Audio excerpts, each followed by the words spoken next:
I think in the past, what you had was that India and Australia were on different sides of the Cold War.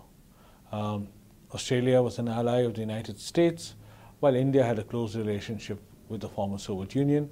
So despite having a convergence of values, democracy, respect for human rights, the English language, membership of the Commonwealth, it was easy to derail this relationship. One single issue could derail this relationship. What you have is really a legacy of the past continuing to the present.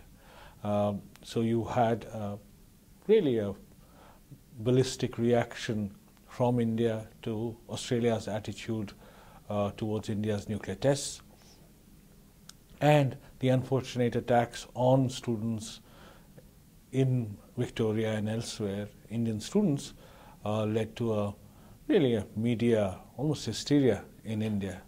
But this has happened also because for all these years, you've not really had a conversation going. You had a relationship, but not a robust engagement.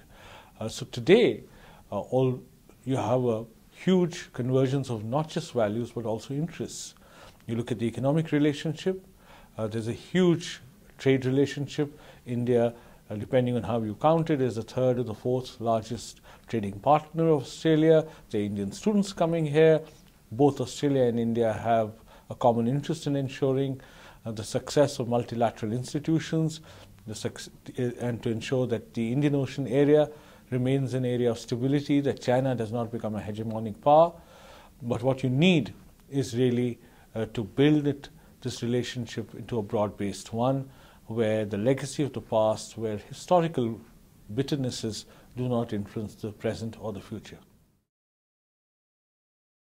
Given the legacy of past bitternesses or past incidents which have had an impact on this relationship, I think symbolically you would have a great strategic breakthrough if Australia did decide to sell uranium to India like it does to China. Substantively, I don't think it will make a major difference because there are many other suppliers who would probably be willing, NSG guidelines allowing that, to sell uranium to India. But given that Australia is seen as having taken such a strident stand on India's nuclear tests, on India's nuclear program, and if now it were to soften its stance, I think it would make for a much better relationship. And as you know, that in the past, the Liberal government of John Howard had actually stated that they would be willing in principle to supply uranium to India if India fulfilled all the requirements on a similar pattern as a supply of uranium to China.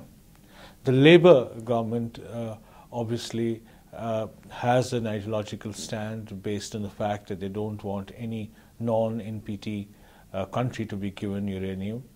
But that's more to do with the politics of the Labour Party, more to do with the fact that they're being supported by the Green Party, which of course has an absolutist stance on nuclear issues. But I still think it would make for a much better relationship if Canberra were to take that stand. I think Prime Minister Manmohan Singh would certainly come to Chogum in Perth if Canberra were to make that decision. I think it's a time when Prime Minister Gillard can show an act of statesmanship by announcing, even if it means a degree of disquiet within her party. I think it's a fantastic idea. I think you need a new security architecture. The essential principles of this has to be that it has to be inclusive, and it has to be cooperative, and it has to ensure that there's no one hegemonic power which will dictate what this architecture will look like. That means that India and Australia and other countries, and China particularly, have to cooperate. I think we should think in terms of not zero-sum solutions, but win-win solutions. And that's why I think that that's a suggestion of creating a new architecture. But the foundations will only be laid if India is included in that architecture. I think it's been more than 2 decades since an Indian Prime Minister visited Australia, and there have been prime ministerial visits from Australia to India. It's time for a new bilateral visit from India. Unfortunately, I believe that Prime Minister Manmohan Singh probably will not visit the Commonwealth Heads of Government meeting in Perth, but an equally able statesman, the Vice President, Mr. Hamid Ansari, is coming.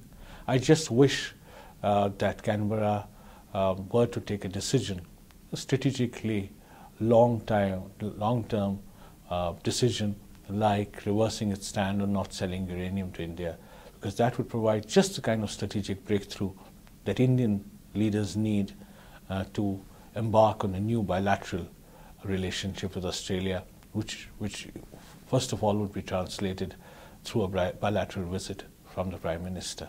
I think the Australia-India relationship is an idea whose time has come.